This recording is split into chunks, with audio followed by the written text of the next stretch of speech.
Hi friends, ட்ரெண்டிஸ் fashion வெப்லேருந்து Sumathi பேசுகிறேன். Party wear purchase பாருங்கள் friends. இது வந்து பார்த்திங்கன்னா ஒயிட்டு, பிங்க் கலர் ப்ளஸ் வந்து கோல்டன் கலர், பீச் கலர். இதில் வந்து பார்த்திங்கன்னா ஒன்று மேலே வர டிசைன் வந்து ஒன்று ஒரு மாதிரி இருக்கும் ஃப்ரெண்ட்ஸ். இதில் வந்து நீங்கள் உங்களுக்கு எந்த டிசைன் வேணுமோ நம்ம ஆர்டர் வந்து சீக்கிரமாக குயிக்காக ப்ளேஸ் பண்ணிக்கிங்க. இதில் வந்து கலர்ஸ் எல்லாமே கிடைக்கும், இதில் வர கலர்ஸ் எல்லாமே கிடைக்கும். இந்த டிசைன்ஸ் மட்டும் மாறி வரும். அதனால் நீங்கள் ஆர்டர் வந்து கொஞ்சம் குயிக்காக பார்த்துக்கிங்க.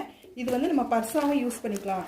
ஸ்லிங் வேணான்னா இது நம்ம இதை உள்ளே வச்சுட்டு பர்ஸாகவும் நம்ம கையில் நம்ம ஸ்லிங் போட்டு இந்த மாதிரியும் போட்டுக்கலாம், ஷோல்டரில் போட்டுக்கலாம். இல்லை வேண்டாம் நம்ம எனக்கு அந்த மாதிரி பேக் மாதிரி எடுத்துக்கலைன்னா நம்ம வந்து இந்த மாதிரி இதில் ஸ்பேஸ் இந்த அளவுக்கு இருக்குது. இந்த செயினை வந்து உள்ளே போட்டுட்டு நம்ம வந்து அழகாக பர்ஸாகவும் கையில் எடுத்துக்கலாம். 2-in-1 பர்பஸாக யூஸ் பண்ணிக்கலாம். பார்ட்டிக்கெல்லாம் சூப்பராக இருக்கும் ஃப்ரெண்ட்ஸ். இதோட ப்ரைஸ் பார்த்தீங்கன்னா 350 + ஷிப்பிங் ஒரு ஃப்ரெண்ட்ஸ். வேணுங்கிறவங்க ஆர்டர் குயிக்காக ப்ளேஸ் பண்ணி